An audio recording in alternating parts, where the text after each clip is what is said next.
Hello student, welcome to online study ધોરણ 11 વિષય history અને ચેપ્ટર નંબર 10 ગુપ્ત યુગમાં હર્ષવર્ધનકાલીન સમાજ અને સંસ્કૃતિ. ગુપ્ત યુગ, હર્ષવર્ધનકાલીન સમાજ અને સંસ્કૃતિ. તો વિદ્યાર્થી મિત્રો, આપણે શનિવારના રોજ લાસ્ટ સેશનમાં 10મું ચેપ્ટર જે છે એની શરૂઆત કરી હતી, બરાબર છે. જેમાં ગુપ્ત યુગની અંદર હર્ષવર્ધનકાલીન જે સમાજ અને સંસ્કૃતિ છે એની આજે આપણે વાત કરવાના છે. જેમાં તત્કાલીન સમાજ અને સંસ્કૃતિ વિશે વાત કરી હતી. તેમાં જે ગુપ્ત યુગ, ગુપ્ત અને હર્ષકાલીન સંસ્કૃતિમાં જે સાહિત્યની બાબતમાં જે શ્રેષ્ઠતમ કૃતિઓ જે છે, જે શ્રેષ્ઠમાં શ્રેષ્ઠ કૃતિઓ છે એના વિશે પણ મેં તમને માહિતી આપી હતી. હવે તમિલ સાહિત્યની વાત કરીએ. તમિલ સાહિત્યનો પ્રારંભ સંગમ ગ્રંથોથી થતો હોવાનું મનાય છે.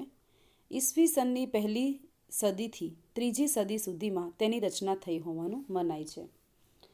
હવે તમિલ સાહિત્ય જે છે એનો જે પ્રારંભ જે છે, એની શરૂઆત છે એ ક્યારથી થઈ તો કે સંગમ ગ્રંથોથી થતો હોવાનું મનાય છે. સંગમ ગ્રંથોની શરૂઆત થઈ ત્યારથી થઈ હોવાનું માનવામાં આવે છે. ઈસવીસનની પહેલી સદીથી ત્રીજી સદી સુધીમાં તેની રચના થઈ. તોલાકાપિયમ, જેનો અર્થ છે જૂનું પુસ્તક, નામનું વ્યાકરણનું પુસ્તક લખાયું હતું. કવિ તિરુવલ્લુરે કુરાલ નામે ગ્રંથ લખ્યો હતો. તમિલનું સૌથી પ્રાચીન મહાકાવ્ય સિલપદીગારમ ઝાંઝરનું મહાકાવ્ય ગણાય છે, જેમાં માનવી પ્રત્યેના ઈશ્વરની કે વિધિના નિર્માણને વ્યાજબી ઠરાવવાનો પ્રયાસ કરતી એક તમિલ કથા છે.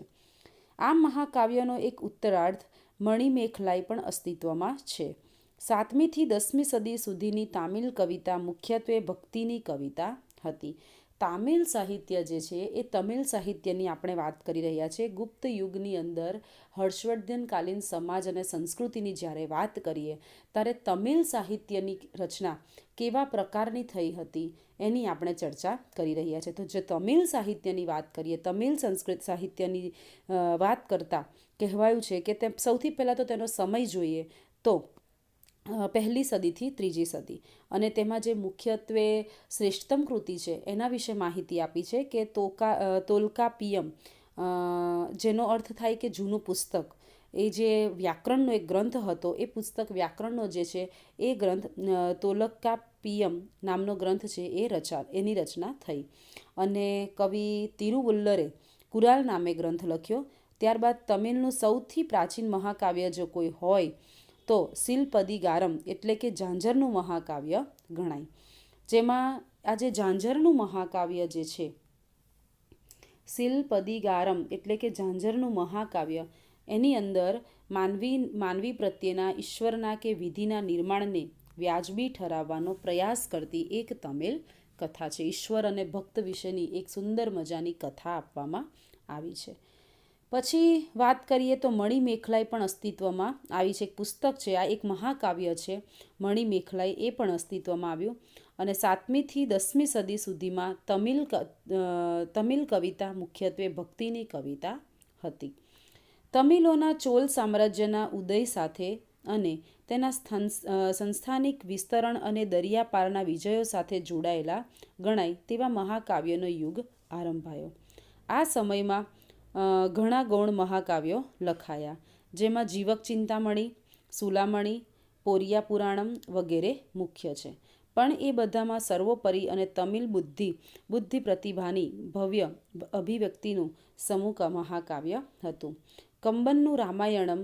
કંબનના યુગ પછી પ્રારંભના 3 તમિલ રાજ્યોમાં ચેર, ચોલ અને પાંડ્ય ક્રમશઃ નામશેષ બનતા તમિલ કવિતામાં વળતા પાણી થયા. એટલે કે ફરીથી વળતા પાણી થવા એટલે કે ફરીથી સુધારો વધારો થવો. તો તમિલોના ચોલ સામ્રાજ્યના ઉદય સાથે અને સંસ્થાનિક વિસ્તરણ અને દરિયાપારના વિજયો સાથે જોડાયેલા ગણાય તેવા મહાકાવ્યનો યુગ આરંભાયો. બરાબર, આ એક યુગની શરૂઆત થઈ. અને આ સમયમાં ઘણા ગૌણ મહાકાવ્યો લખાયા, જેમાં જીવક ચિંતામણી, સુલામણી, પોરિયા પુરાણમ વગેરે મુખ્ય છે. પણ એ બધામાં સર્વોપરી અને તમિલ બુદ્ધિ પ્રતિભાની ભવ્ય અભિવ્યક્ત સમૂહ મહાકાવ્ય હતું કુંબનનું રામાયણમ.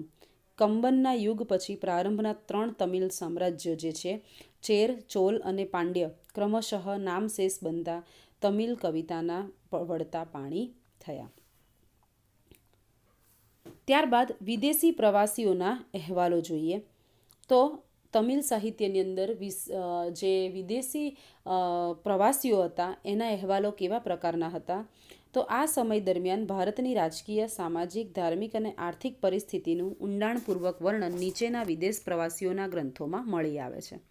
જેમાં પહેલું છે ફાહિયાન ઈસવીસન 399થી 414, જે ચંદ્રગુપ્ત બીજાના સમયમાં ભારતમાં આવેલ તેનો ગ્રંથ Fo Kuo record of the Buddhist kingdom, અને બીજું યુઅન સ્વાંગ જે સમ્રાટ હર્ષવર્ધનના સમયમાં યાત્રાએ આવેલા તેનો ગ્રંથ સી પુકી Buddhist records of the Eastern world, પૂર્વના દેશ ભારતની બૌદ્ધ ધર્મી નોંધ, તથા ત્રીજું ઇત્સિંગ 673થી 688ના સમયગાળા દરમિયાન તેનું પુસ્તક હતું ફાઉ ફા કાઓ સાંગ ચુન મુખ્ય છે. આ મુસાફરો ઉપર અહીંના મુક્ત વાતાવરણની ઊંડી છાપ હતી. આ બધા જે ચારે ચાર દર્શાવ્યા છે એ વિદેશી પ્રવાસીઓ હતા અને એમના પુસ્તકોની વાત કરવામાં આવી છે કે આ જે મુસાફરો હતા મુસાફરો ઉપર અહીંના મુક્ત વાતાવરણની ઊંડી છાપ પડી હતી. પોતાના દેશ કરતાં તેમને અહીં કંઈક નવું જ જોવા મળ્યું. ઉક્ત પરદેશી યાત્રીઓ ભારતમાં આવ્યા છતાં કોઈ સરકારી અમલદારે ક્યાંય એમની રોકટોક કરી નથી, એમની પૂછપરછ કરી નથી કે સરકારી દફતરે એમના નામ નોંધ્યા નથી. તે જોઈને એમને ભારે અચંબો થયો. ભારતમાં સર્વત્ર ન્યાયી કાયદાનું રાજ્ય પ્રવર્તતું એમણે નિહાળ્યું. મૃત્યુદંડની શિક્ષા થતી એમને ક્યાંય જોવા મળી નહીં. સમાજનો એક વર્ગ બીજા વર્ગનું શોષણ કરતો એમને દેખાયો નથી. જુઓ, આ મુસાફરો અહીંના મુક્ત વાતાવરણની ઊંડી છાપ પડી હતી. જે મુસાફરો આવ્યા, વિદેશી પ્રવાસીઓ આવ્યા, એમના ઉપર અહીંના મુક્ત વાતાવરણની બહુ મોટી છાપ પડી. કારણ કે પોતાના દેશ કરતાં એમને કંઈક નવું જ જોવા મળ્યું. કેમ તો કે અહીંયા એમના દેશ કરતાં અહીંનું જે વાતાવરણ હતું એ તદ્દન અલગ હતું. કઈ રીતે તો કે પરદેશી યાત્રીઓ ભારતમાં આવ્યા છતાં કોઈ સરકારી અમલદારે ક્યાંય એમને રોકટોક ન કરી.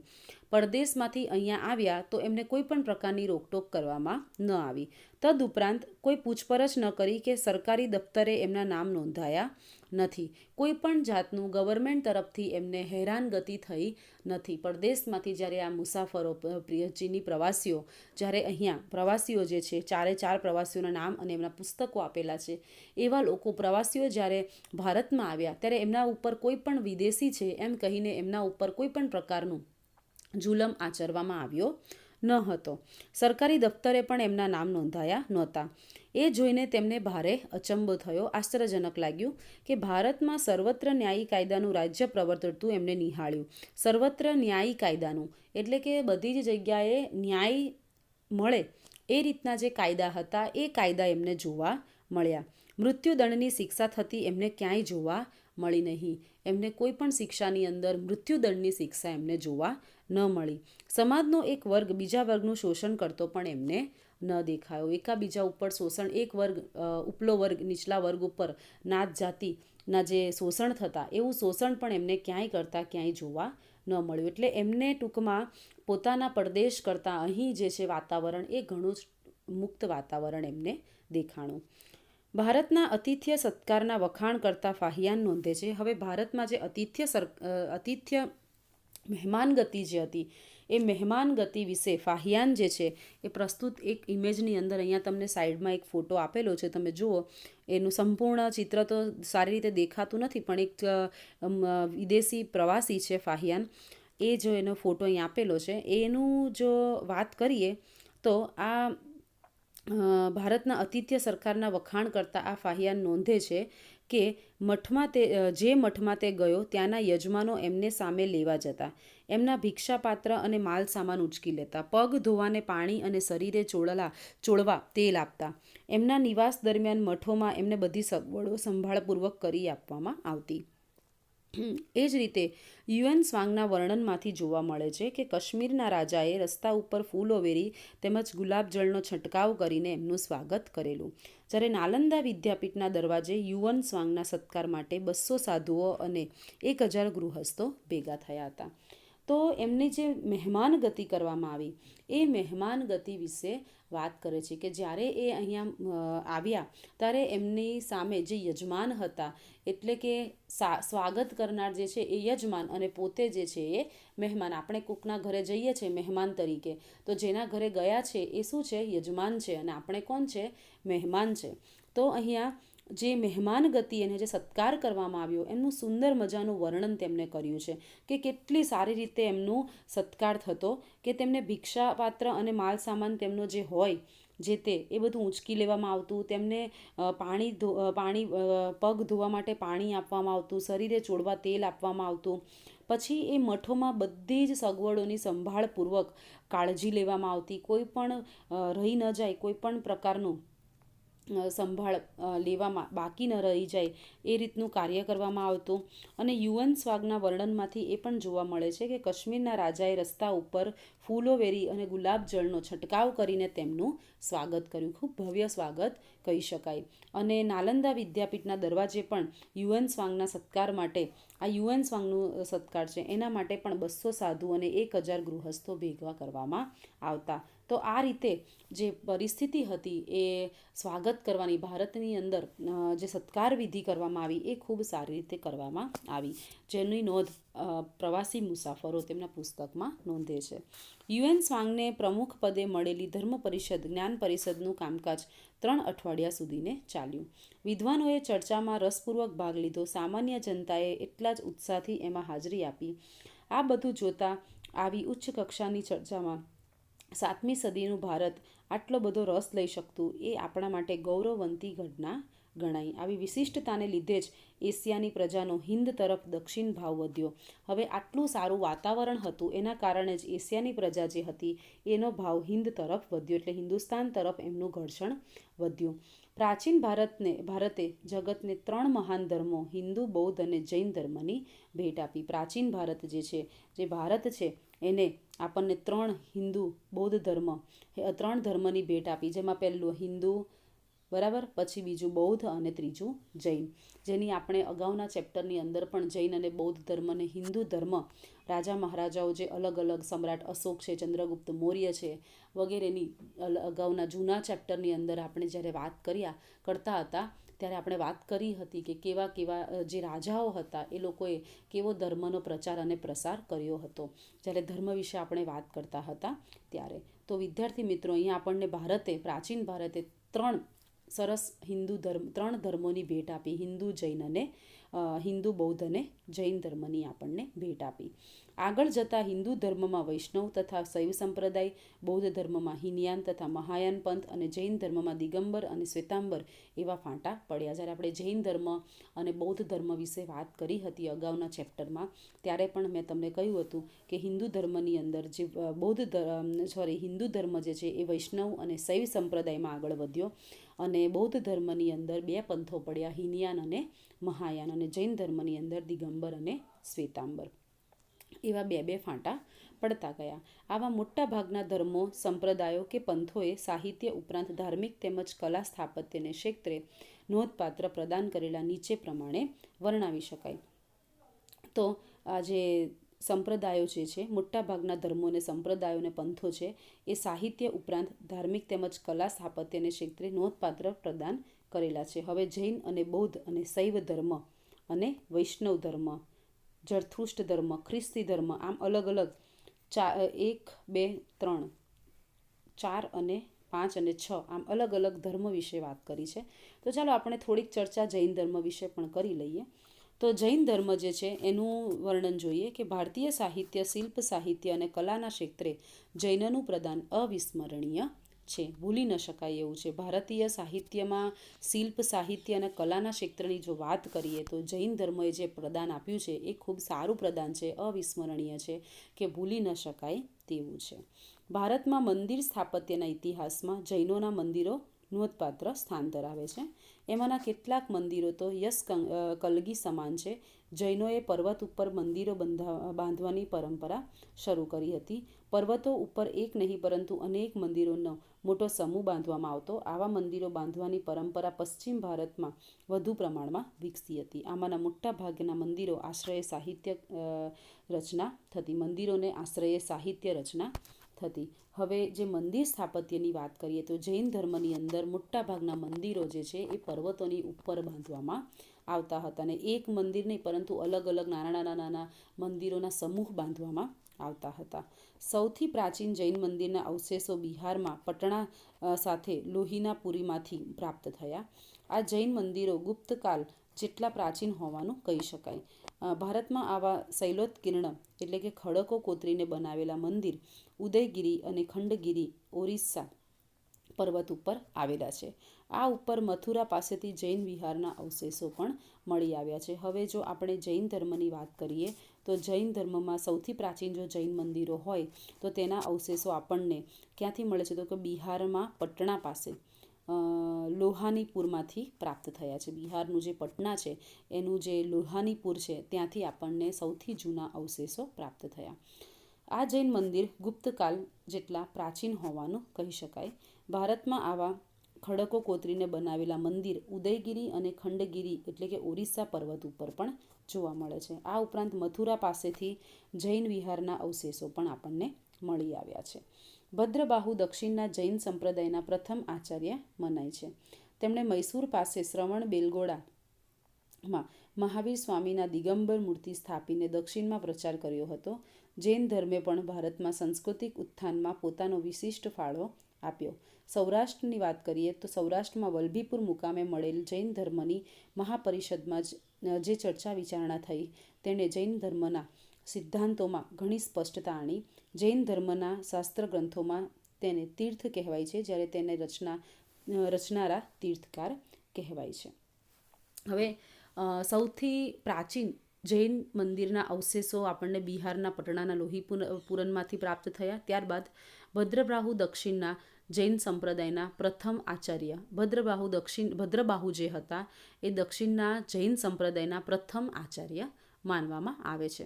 તેમણે મૈસૂર પાસે જે શ્રવણ બેલગોળામાં મહાવીર સ્વામીની દિગંબર મૂર્તિ સ્થાપીને દક્ષિણમાં જૈન ધર્મનો પ્રચાર અને પ્રસાર કર્યો. ત્યારબાદ જૈન ધર્મે પણ ભારતમાં સાંસ્કૃતિક ઉત્થાનમાં પોતાનો વિશિષ્ટ ફાળો પણ આપ્યો હતો. બરાબર, જૈન ધર્મે છે એને પણ ભારતના સાંસ્કૃતિક ઉત્થાનની અંદર ભારતની સંસ્કૃતિ માટે તેમણે ઘણો એવો ફાળો જૈન ધર્મએ પણ આપ્યો હતો.